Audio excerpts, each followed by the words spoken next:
სასკოლო ფორმები უკვე საქართველოშია. მისი ყიდვის ვალდებულება პირველიდან მე-6 კლასის მოსწავლეებს დააკისრეს. ფორმები ოჯახებმა მხოლოდ უნაღდო ანგარიშწორებით უნდა შეიძინონ. პროცესთან ახლავს პროტესტი. ქართული ოცნების გადაწყვეტილება ოჯახებს დამატებით ფინანსურ ტვირთად აწვება. ეს არ არის ერთადერთი პრობლემა. მარიამ ლეკიაშვილი შემოგვიერთდა პირდაპირ ეთერში თემის დეტალებით.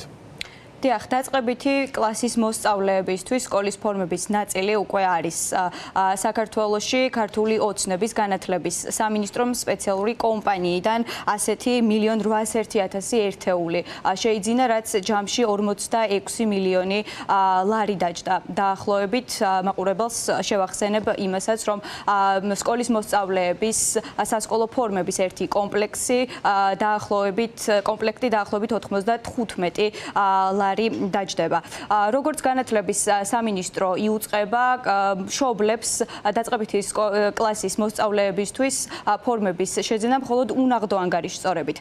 შეეძლებათ და ეს შესაძლებელი იქნება საგანმანათლებლო რესურსების შესაბამისი სახაზინო კოდზე თანხის ჩარიცხვით ან შესაბამის რეალიზაციის პუნქტში ბარათით გადახდის შემდეგ. კიდევ ერთი სიახლე, რასაც განათლების სამინისტრო იუწყება, არის ის, რომ ქარხნული წუნის ან ზომის შეუსაბამობის შემთხვევაში მოსწავლეების ოჯახის წევრებს შეეძლებათ, რომ 14 დღის ვადაში უკან დააბრუნონ შესაბამისი ფორმები. განათლების ექსპერტები თავიდანვე სკეპტიკურად იყვნენ განწყობილები სკოლებში სასკოლო ფორმების დანერგვასთან დაკავშირებით, ვინაიდან ისინი ამბობენ, რომ ახლა საქართველოს სკოლებში სხვა უფრო მეტად მნიშვნელოვანი ინფრასტრუქტურული პრობლემები არსებობს, მათ შორის ერთ-ერთი უმთავრესი არის სკოლებში უფასო კვების დანერგვა. მიქანაძის გადაწყვეტილება, რომ სკოლებში დაწყებითი კლასის მოსწავლეების მშობლებს ამ ფორმების შეძენა მხოლოდ უნაღდო ანგარიშწორებით შეეძლება, თავიდანვე პროტესტი მოჰყვა, რადგან სწორედ ქართულმა ოცნებამ საქართველოს მოსახლეობის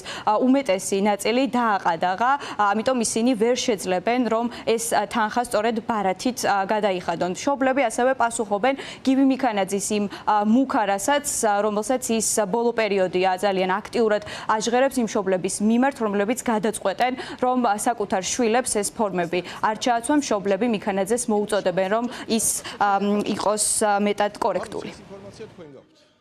მე მაგალითად დაყადაღებული ვარ და არ გამაჩნია არანაირი ბარათი და როგორ უნდა შევიძინო ეს ფორმა. მე ისაც არ ვაპირებ, რომ ვიყიდო ეს ფორმა, იმიტომ რომ მაქვს ჩემი მიზეზები ამისთვის დაწყებული ხარისხიდან დამთავრებული იმით, რომ ამ მთავრობამ მე სამსახურიც წამართვა და ყველანაირი ფინანსური კეთილდღეობა წამართვა, ისე როგორც ძალიან ბევრ ადამიანს ამ ქვეყანაში და ეხლა მაიძულებენ, რომ მინიმუმ 2 ფორმა სეზონზე უყიდო ჩემ შვილს, რასაც არ ვაპირებ. განათლების მინისტრი, რომელიც რა ვიცი, სრულად შემთხვევით მოხვდა ამ თანამდებობაზე, გამოდის საჯაროდ და იმუქრება, რომ იმ მშობლების წინააღმდეგ რაღაცა სადამსჯელო ღონისძიებებს გაატარებს, რომლებიც თავშვილებს ფორმას არ უყიდიან, ხო და მე ვურჩევდი გივი მიქანაძეს, რომ ცოტა უფრო კორექტული იყოს და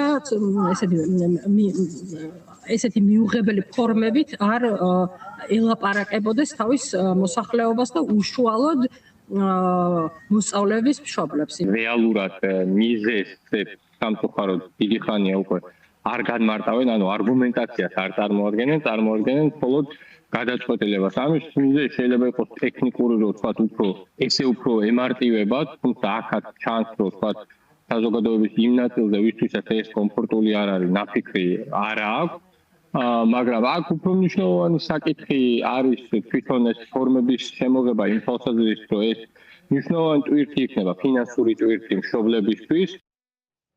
ოცნების განათლების მინისტრი გივი მიქანაძე განათლების სამინისტროს ოფიციალურ გვერდზე საკმაოდ ვრცელ ვიდეო მიმართვას ავრცელებს, სადაც საუბრობს ბევრ თემაზე სასკოლო ფორმებთან დაკავშირებით, თუმცა ერთ-ერთი მნიშვნელოვანი, რაზეც მან ისაუბრა, არის სწორედ ის სადამსჯელო მექანიზმები, რაც ამოქმედდება იმ მშობლების წინააღმდეგ, რომლებიც უარს განაცხადებენ, რომ საკუთარ შვილებს ჩააცვან სასკოლო ფორმები, როგორც გივი მიქანაძე განმარტავს, ის ბავშვები და ის მშობლები, რომლებიც უარს განაცხადებენ, რომ მათმა შვილებმა ჩაიცვან სასკოლო ფორმები, დაისჯებიან იმ მექანიზმით, რა მექანიზმსაც გადაწყვეტს უშუალოდ საჯარო სკოლა, სადაც მათი შვილები სწავლობენ და კონკრეტული ის სადამსჯელო მექანიზმები სწორედ სკოლის შინაგანი წესის გათვალისწინებით უნდა განხორციელდეს.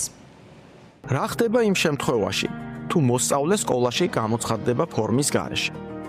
სკოლა მშობელთან კომუნიკაციისა და თანამშრომლობის გზით დაადგენს ამის მიზეზებს.